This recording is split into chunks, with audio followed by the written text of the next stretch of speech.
மேலே வந்துடுமா?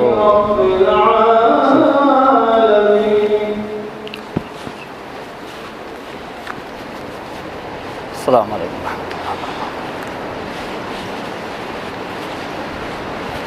அஸ்ஸலாமு அலைக்கும். அஸ்ஸலாமு அலைக்கும். அஸ்ஸலாமு அலைக்கும்.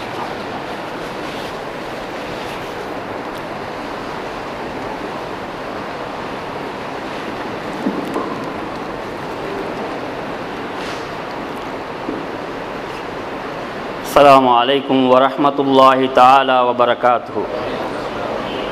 الحمد لله أحمد الله تعالى حمدا متواليا كما أمر، والصلاة والسلام على سيدنا محمد سيد خير البشر وعلى آله وأصحابه ينابي العلوم والحكم. أما بعد، قال الله تعالى في كلامه القديم والفرقان المجيد: أعوذ بالله من الشيطان الرجيم. بسم الله الرحمن الرحيم. وقلنا يا آدم اسكن أنت وزوجك الجنة وكلا منها رغدا حيث شئتما ولا تقربا هذه الشجرة فتكونا من الظالمين. وقلنا اهبطوا بعضكم لبعض عدو ولكم في الأرض مستقر ومتاع إلى حين. صدق الله العليم. وقال نبينا صلى الله عليه وسلم: طوبى لمن جاء إلى سرنديب أو كما قال عليه الصلاة والسلام.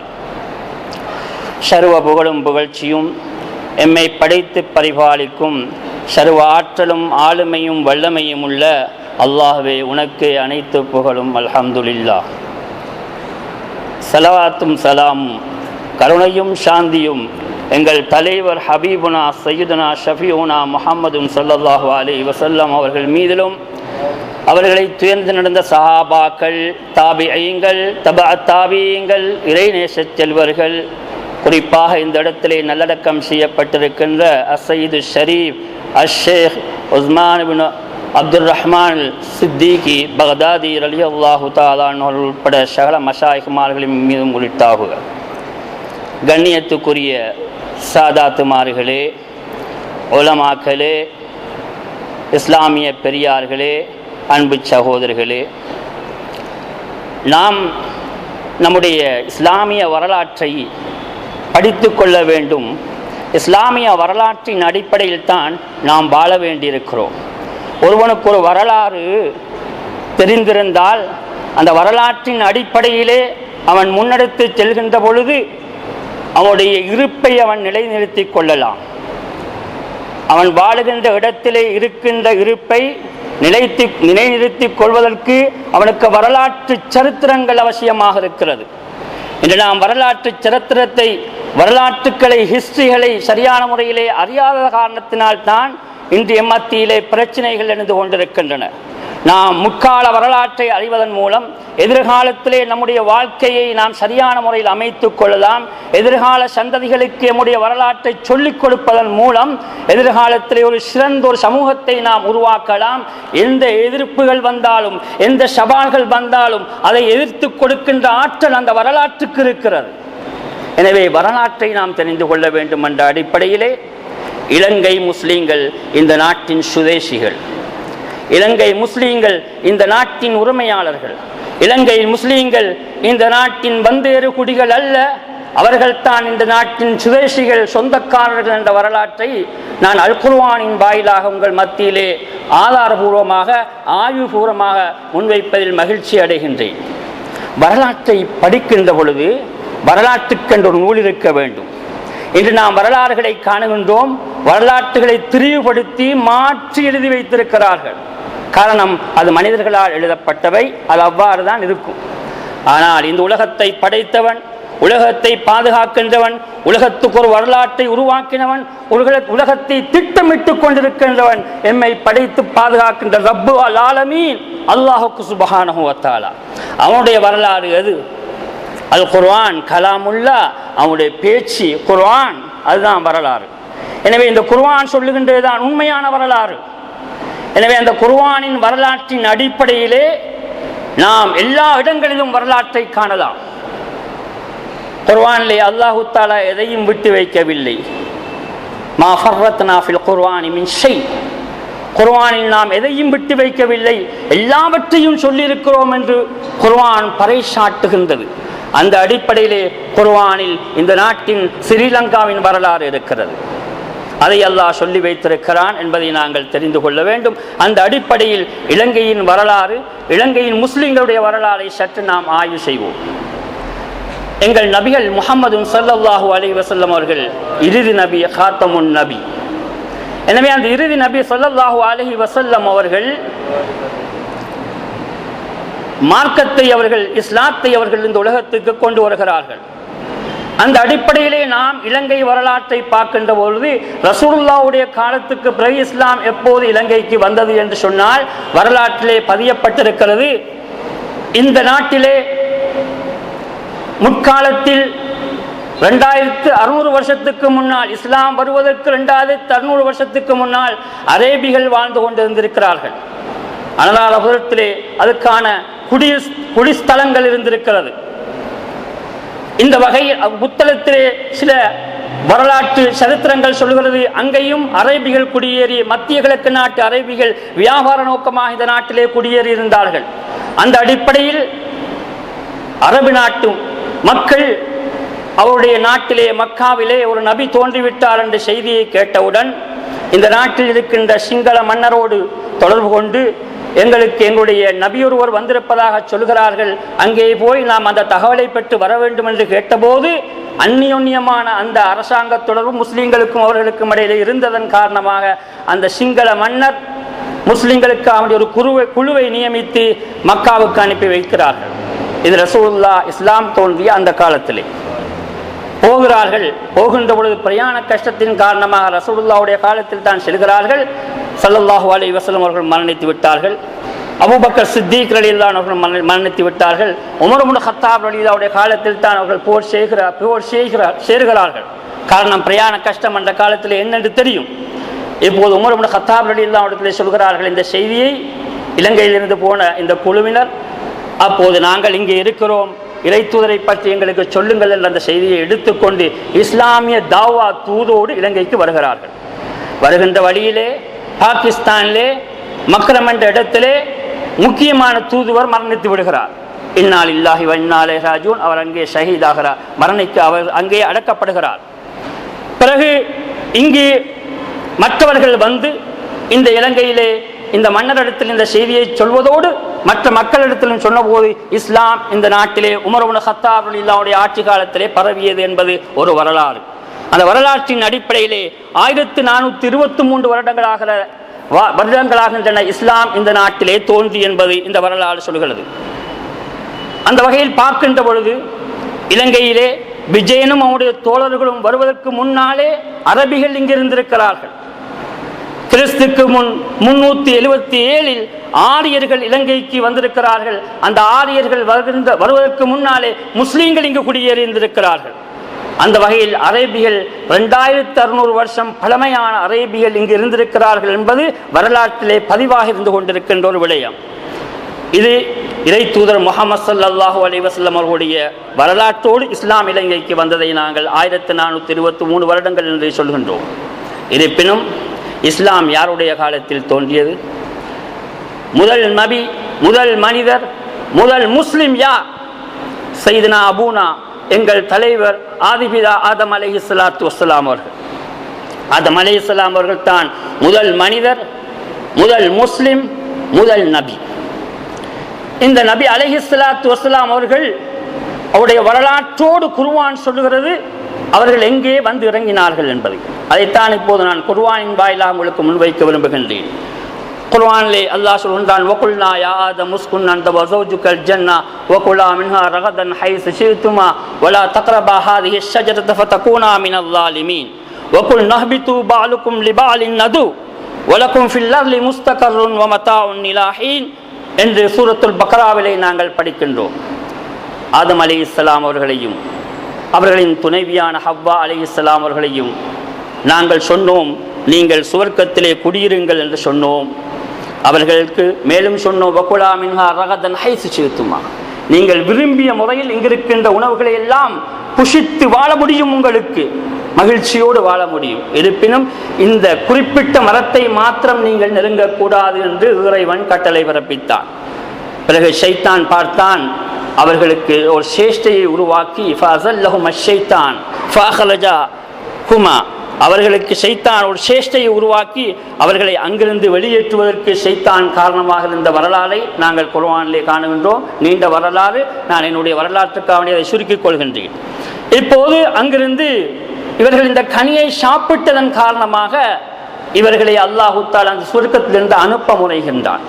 குர்ஆன் சொல்கிறது, வகுல் நஹ்பிது பஅலுக்கும் லிபஅலின் நது வலக்கும் ஃபில் அர்லி முஸ்தகர்ருன் வ மதாஉன் இலா ஹீன், நீங்கள் இங்கிருந்து இறங்கி சென்று விடுங்கள், உங்களில் சிலருக்கு விரோதிகளாக நீங்கள் இருப்பீர்கள், உங்களுக்கு பூமியிலே முஸ்தகர்ருன் தங்குமிடம் இருக்கிறது, உங்களுக்கு பூமியில் தான் முஸ்தகர் தங்குமிடம் இருக்கிறது, வமதாஉன் இலா ஹீன், தங்குகின்ற காலத்திலே அனுபவிக்கின்ற பொருட்களும் உங்களுக்கு அந்த பூமியிலே இருக்கிறது, பூமிக்கு சென்று விடுங்கள். இன்னொரு வசனம், வகுல் நஹ்பிது மின்ஹா ஜமீஆ,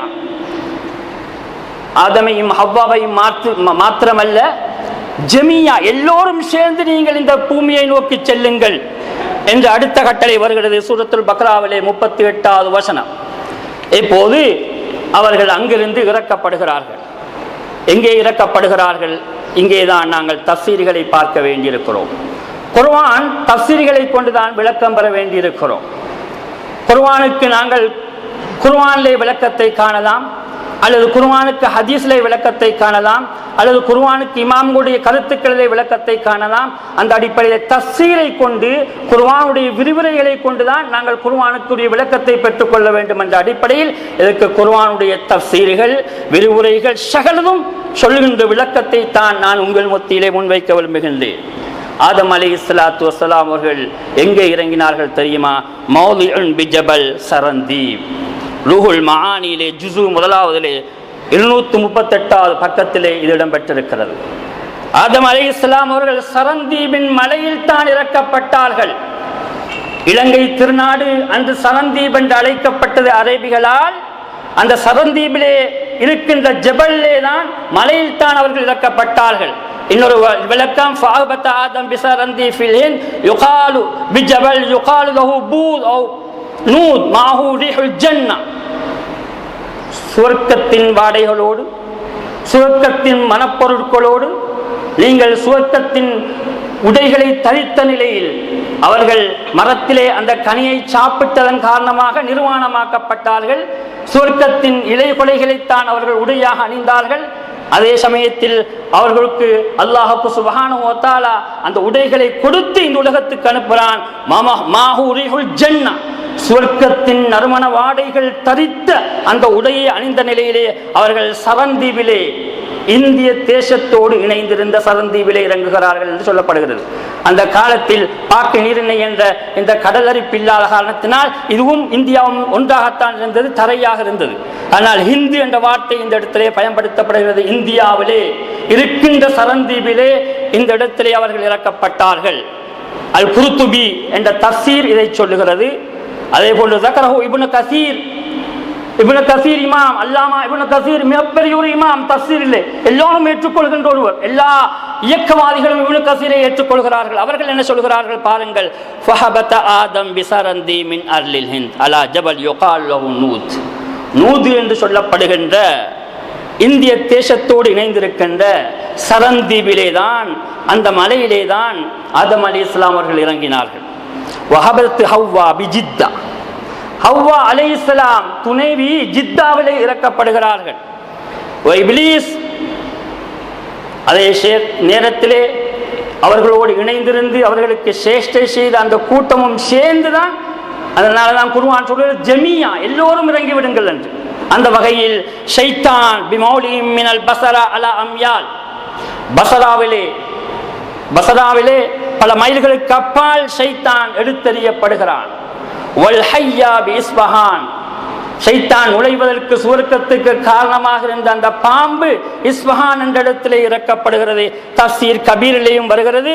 அதே போன்று இப்னு கஸீரிலேயும் இந்த விளக்கத்தை நாங்கள் காணுகின்றோம்.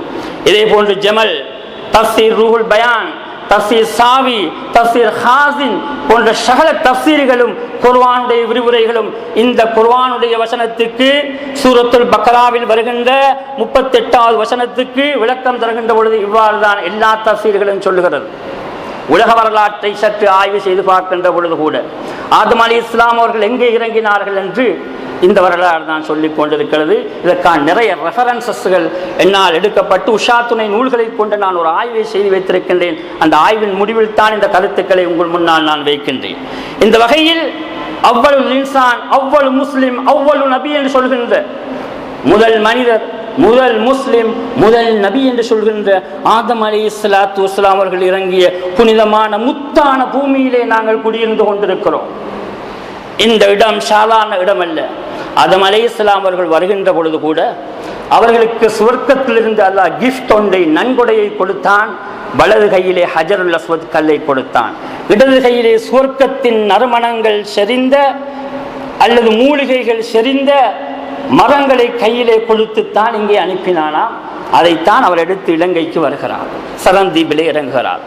ஹஜருல் அஸ்வத் கல்லை பிறகு மலக்காபார்களின் மூலம் அவர்கள் அங்கே காபாவிலே பொழிக்கின்ற வரலாறு அது வேறொரு வரலாறு. அதுக்கு பிறகு இந்த பூமியிலே அவர்கள் கொண்டு வந்த அந்த மரங்களை எல்லாம், மூலிகைகள் எல்லாம் அவர்கள் நட்டினார்கள். அதன் மூலம்தான் அந்த ஹெட்டன் பகுதியில் இருக்கின்ற பாவாதம் மலை என்று சொல்கின்ற அந்த இடத்திலே நாங்கள் காணுகின்றோம் நிறைய மூலிகைகள் இருக்கிறது. இந்த வகையில் இது ஒரு சமாதான ஒரு நிகழ்வு. நாங்கள் எல்லோரும், இந்த நாட்டில் இருக்கின்ற மனிதர்கள் எல்லோரும் அந்த மலையை போற்றி புகழ்கின்றோம். சிங்கள மக்கள் ஸ்ரீபாத் என்று சொல்கிறார்கள், கிறிஸ்தவர்கள் சிவனொளி தமிழர்கள் சிவனொளி பாத மலை என்று சொல்கிறார்கள், கிறிஸ்தவர்கள் எடம் ஸ்பீக் என்று சொல்கிறார்கள், ஆதத்தின் புனித பாதம் என்று சொல்கிறார்கள். அவர்கள் மத வேதக்காரர்கள் என்பதனால் மத ரீதியாக அந்த கருத்தை சொல்கிறார்கள். முஸ்லிம்களாகிய நாங்கள் ஆதம் அலைஹிஸ்ஸலாம் அவருடைய பதிந்த பாதம் இருக்கின்ற இடம்தான் ஜபல் ஆதம் என்று நாங்கள் சொல்லுகின்றோம் என்பது இதன் மூலம் பிறக்கப்பட்ட வரலாறு என்பதை நாங்கள் தெரிந்து கொள்ள வேண்டும். இறை தூதர் ஸல்லல்லாஹு அலைஹி வஸல்லம் அவர்கள் சொன்னார்கள், உலகில் சிறந்த பூமி ஆதம் அலைஹிஸ்ஸலாம் அவர்கள் இறக்கப்பட்ட பூமி. இந்தியாவில் ஒரு தடவை ரசூலுல்லாஹி ஸல்லல்லாஹு அலைஹி வஸல்லம் அவர்கள் மஸ்ஜிது நபவியிலே தொழுதுவிட்டு அசர் நேரத்தில் வெளியிலே வந்து தென் திசையை பார்த்து சொன்னார்கள், தென் பக்கமாக வந்து சொன்னார்கள். உலகத்தின் தென் பக்கத்தில் இருந்து, இந்தியாவின் தென் திசையிலிருந்து இஸ்லாத்தின் இஸ்லாத்தின் தென்றலை நான் நுகர்ந்து கொண்டிருக்கிறேன் என்று ரசூலுல்லாஹி ஸல்லல்லாஹு அலைஹி வஸல்லம் சொன்னார்கள். இந்தியாவின் தென் திசையிலிருந்து இஸ்லாத்தின் ஆதி தென்றலை நான் நுகர்ந்து கொண்டிருக்கிறேன் என்று ரசூல் ஸல்லல்லாஹு அலைஹி வஸல்லம் அவர்கள் இதை குறிப்பிட்டுத்தான் சொன்னார்கள் என்பதை இந்த வரலாற்றின் மூலம் நாங்கள் காணுகின்றோம். மேலும் சொல்லியிருக்கிறார்கள், தூபா லிமன் ஜாயிலா சரந்தி, சரந்தீவுக்கு சென்றவர்களுக்கு நற்செய்தி உண்டாகட்டும் என்று இறைத்தூதர் ஸல்லல்லாஹு அலைஹி வஸல்லம் சொன்னார்கள். ஸுஹ்ருல் ஆலம் ஃபீ ஃபக்ரி ஆதம் என்ற கிதாபிலே இது இடம்பெற்றிருக்கிறது இந்த ஹதீஸ். எனவே ரசூலுல்லாஹி ஸல்லல்லாஹு அலைஹி வஸல்லம் உடைய வாயால் பொன்மொழிகளால் சொல்லப்பட்ட வார்த்தையாக இந்த சரந்தீபின் புகழ் இருந்து கொண்டிருக்கின்றது என்பதை நாம் அறிய வேண்டிய ஒரு கட்டம் எங்களுக்கு வந்திருக்கிறது. அந்த வகையில் ஆதம் அலைஹிஸ்ஸலாம் அவர்கள் யார்? அவர் ஒரு நபி, நுபுவத்தை தாங்கியவர், நுபுவத்தை தாங்கி வந்தவர், முதல் நபி. 10 சுஹுஃபுகள் அவர்களுக்கு கொடுக்கப்பட்டது. முதல் சுஹுஃபு தௌஹீத், அல்லாஹ் ஒருவன், அவன் தனித்தவன், இணை துணையற்றவன், அவனையே வணங்க வேண்டும் என்ற தௌஹீத், ஏகத்துவ நாதமான தௌஹீத் முதலாவது சுஹுஃப். அந்த சுஹுஃபுகளை ஏங்கி இந்த பாவாத மலையிலே ஆதம் அலைஹிஸ்ஸலாம் அவர்கள் இறங்கினார்கள் என்றால் சாதாரண விடயமா? அதுவும் எங்கிருந்து? சுவர்க்கத்திலிருந்து. இமாம் சுயூத்தி ரஹ்மத்துல்லாஹி தஆலா அலைஹி சொல்கிறார்கள், துஹ்ஃபாவிலே பதிவாயிருக்கிறது. இப்னு ஹஜர் ரஹிமஹுல்லாஹ் அவர்கள் சொல்லுகிறார்கள், சுவர்க்கத்துக்கு அடுத்தொரு பூமி இருக்கும் என்றால் அது உலகத்திலே இந்த ஆதம் அலைஹிஸ்ஸலாம் அவர்கள் இறக்கப்பட்ட புனிதமான பூமி என்று எழுதி வைத்திருக்கிறார். மக்காவும் மதீனாவும் ஹரமைனி ஷரீஃபே, அதுக்குரிய வரலாறு, அதுக்குரிய சிறப்பு, அதுக்குரிய புனிதத்துவம் வேறு.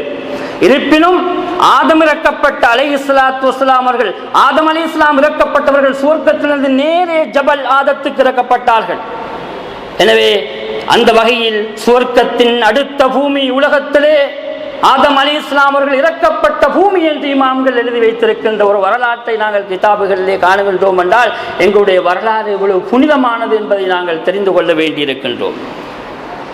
அந்த வகையில் தாருன் நுபுவத், நுபுவத்தின் நபித்துவத்தின் முதல் இல்லம், தாருன் நுபுவத் நபித்துவத்தின் இறை தூதின் முதல் இல்லம் இந்த இலங்கை திருநாடு என்பதை நாங்கள் மறந்துவிடக்கூடாது. இது நான் சொல்கின்ற வரலாறு அல்ல, அல்லாஹ்வுடைய குர்ஆனுடைய விளக்கத்தின் மூலம் தஃசீரிலே இமாம்கள் சொல்லுகின்ற விளக்கம். இந்த விளக்கத்தை யாரும் மாற்ற முடியாது. இது சரித்திரம், அல்லாஹ்வுடைய சரித்திரம், அல்லாஹ்வுடைய ஹிஸ்டரி, அல்லாஹ் எழுதி வைத்த திட்டமிடல், பிளானிங், அல்லாஹ்வுடைய பிளானிங். எனவே இந்த அல்லாஹ்வுடைய திட்டத்தின் அடிப்படையிலே அல்லாஹு தஆலா இந்த ஆதம் அலைஹிஸ்ஸலாம் அவர்களை இந்த புவியிலே இறக்கி வைத்த ஒரு பெரும் பாக்கியம் உள்ளவர்களாக நாங்கள் இந்த நாட்டிலே வாழ்ந்து கொண்டிருக்கின்றோம். இதுதான் எங்களின் வரலாறு. மேலும் சொல்லப்படுகிறது, இமாம் இப்னு ஹஜர் எகிப்து நாட்டைச் சேர்ந்த ஒரு வரலாற்று ஆசிரியர், நிறைய கிதாபுகள் எழுதி வைத்திருக்கிறார்கள். இப்னு ஹஜர் இமாம் தொடாத கிதாபுகள், தொடாத கலைகள் எதுவும் இல்லை என்று சொல்வார்கள். அந்த அளவுக்கு எழுதி வைத்திருக்கிறார்கள் இமாம் இப்னு ஹஜர். துஹ்ஃபாவிலே அவர்கள் சொல்கிறார்கள், மின் சரந்தீப் இலல் ஹஜ் என்ற வார்த்தையிலே சரந்தீபிலிருந்து ஹஜ்ஜுக்கு ஆதம் அலைஹிஸ்ஸலாம் அவர்கள் சென்ற வரலாற்றை சொல்கின்ற பொழுது சொல்கிறார்கள், 40 தடவை இந்த இலங்கையிலிருந்து சரந்தீபிலிருந்து தான் ஆதம் அலைஹிஸ்ஸலாம் அவர்கள் ஹஜ்ஜுக்கு சென்றிருக்கிறார்கள் என்று எழுதி வைத்திருக்கிறார்கள். நடை பாதையில் சென்றார்கள். நபிமார்களுக்கு மசாஃபத், தூரத்தை அல்லாஹ் தஆலா நெருக்கி கொடுக்கின்ற ஆற்றல் இருக்கிறது. ஒரு காலை எங்கே வைத்தா அடுத்த காலை எங்கே இருக்கும் என்று வரலாறு நிறைய எழுதப்படுகிறது. நான் நேரத்துக்காக வேண்டி சுருக்கிக் கொள்கின்றேன். இந்த வகையில் 40 தடவை ஹஜ்ஜுக்காக சென்ற அவர்கள் அரஃபாவிலே வைத்து ஹவ்வா அலைஹிஸ்ஸலாம் அவர்களை சந்திக்கிறார்கள். அரஃபா என்றால் மீனிங் சந்தித்தல், அறிமுகமாகுதல், இதான் மீனிங். ஆதம் அலைஹிஸ்ஸலாம் ஹவ்வா அலைஹிஸ்ஸலாம் அவர்களை சந்தித்ததுனால தான் அரஃபா என்று பேர் வருகிறது. சந்தித்தல், அறிமுகமாகுதல் என்று ஹவ்வா அலைஹிஸ்ஸலாம் அவர்களை ஆதம் அலைஹிஸ்ஸலாம் அவர்கள் அரஃபாவிலே சந்தித்து 2 பேர்களும் சேர்ந்து கூடி இலங்கைக்கு வந்தார்கள். இலங்கைக்கு வந்தவர்கள் இலங்கையில் தான் வாழ்ந்தார்கள் என்பது நிறைய வரலாற்றுகளின் மூலம் நாங்கள் கண்டு கொண்டிருக்கின்றோம். இன்னொரு வரலாறு சொல்கிறது, பிரிதொரு வரலாறு, 70 தடவை இலங்கையில் இருந்தவர்கள் ஹஜ்ஜுக்கு சென்றிருக்கிறார்கள். இன்னொரு வரலாறு சொல்கிறது, ஆதம் அலைஹிஸ்ஸலாம் அவர்கள் 300 ஹஜ்ஜும் 700 உம்ராவும் செய்திருக்கிறார்கள் என்று இமாம் ஹலபி ரஹிமஹுல்லாஹ் அவர்கள் 16ஆம் நூற்றாண்டை சேர்ந்தவர்கள் அவருடைய வரலாற்றில் அவர்கள் எழுதி வைத்திருக்கிறார்கள். ஆதம் அலைஹிஸ்ஸலாத்து வஸ்ஸலாம் அவர்கள் தான் செய்த ஒரு குற்றத்திற்காக, நபிமார்கள் குற்றம் செய்ய மாட்டார்கள், மௌசூமீங்கள், பாவத்தை விட்டும் பாதுகாக்கப்பட்டவர்கள், இருந்தாலும் அதை குற்றம் என்று நாங்கள் சொல்வது அல்ல. ஏனென்றால் அல்லாஹ் தஆலா ஒரு வகையில் இதை கனியை சாப்பிட வேண்டும் என்று அல்லாஹ் ஆதம் அலைஹிஸ்ஸலாத்துக்கு உத்தரவு.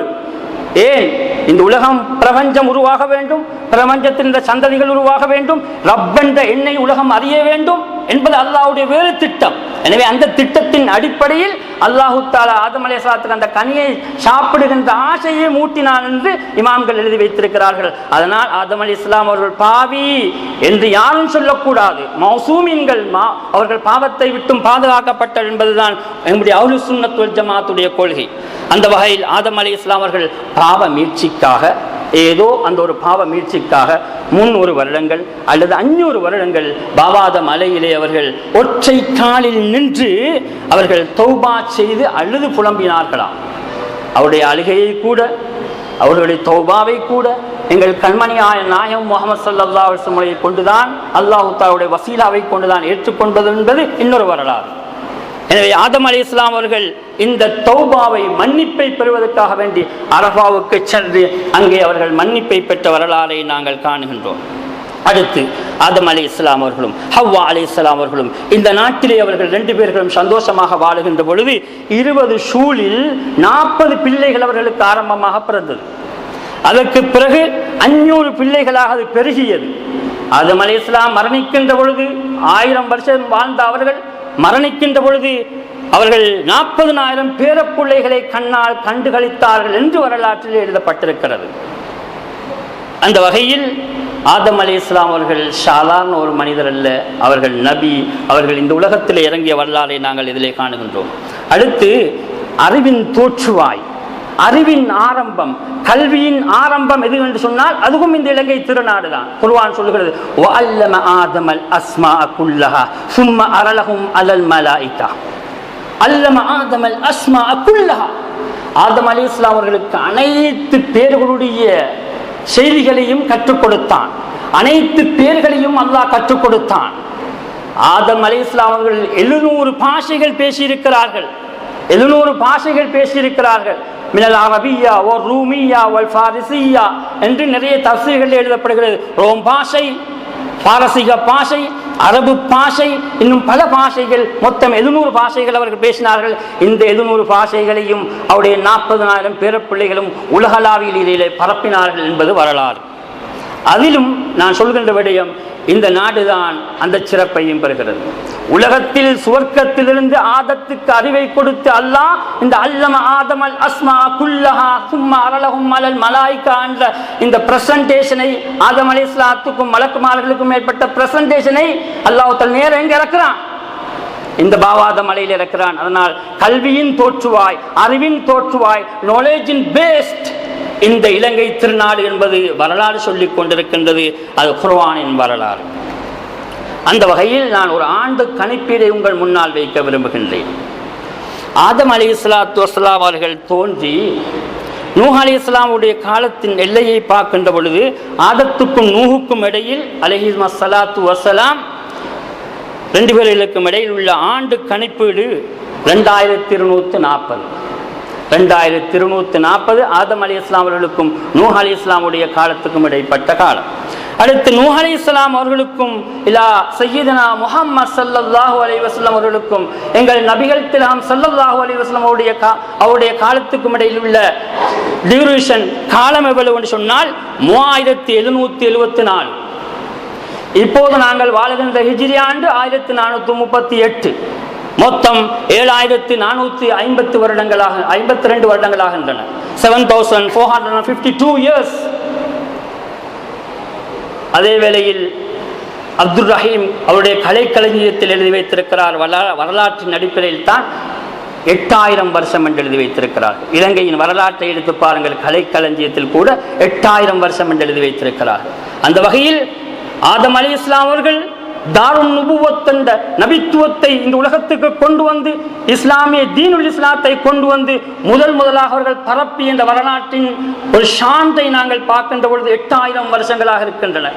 அதனால் இந்த நாட்டிலே முஸ்லிம்களாகிய நாங்கள் ரசூலுல்லாஹ்வுக்கு பிறகு வந்த வரலாறை எல்லாம் நாங்கள் சொல்ல வேண்டும்.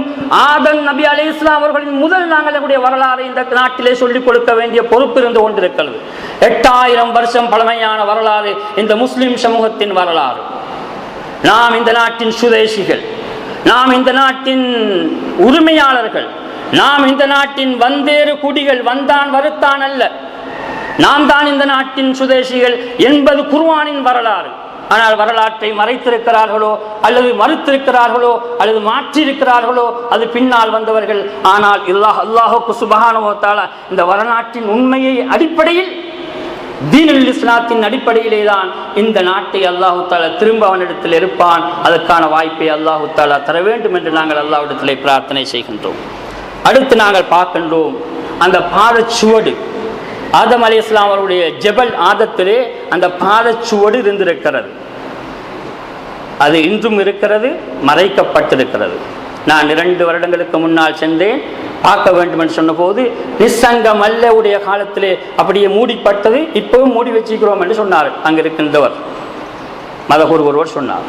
ஆனால் 72ஆம் ஆண்டு போன ஒருவர் என்னிடத்திலே சொன்னார், நாங்கள் பார்த்தோம் என்று சொன்னார்.